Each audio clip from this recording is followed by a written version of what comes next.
Chon ka mo, sige. Last question na lang po. Para po sa mga mag-aaral tulad namin na sinusubukang hanapin ang aming sariling layunin, anong mga palatandaan ang dapat naming hanapin para magkilala ang gawa ng Diyos sa aming sariling buhay?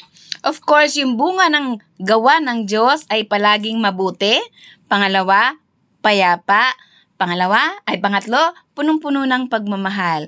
Asking the will of God, Lord, ano ba ang gagawin ko? Maski sa simpleng bagay, i-involve ninyo ang Diyos.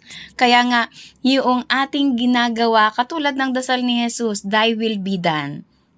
Thy will be done, maski na sa simpleng bagay, pagdidesisyon mo, anong kurso, ano bang gagawin ko sa buhay ko? Mag-aasawa, magmamatandang dalaga, magbibinata, o magdalaga na lang forever? Or papasok sa pagpapari o pagmamadre? Ano man ang ginagawa natin, konsultahin natin ang Diyos. Katulad ni Maria, with humility, I am the handmaid of the Lord. Kaya nga, kung hindi rin lang kasama ang Diyos sa anumang desisyon natin, maraming palpak tayong magagawa.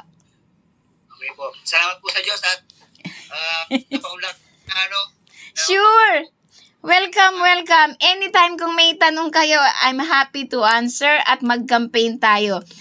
I can share this record na magawa natin sa YouTube ko at TikTok.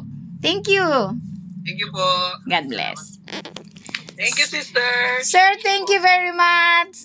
Sige. Thank you po. Thank you. Bye-bye.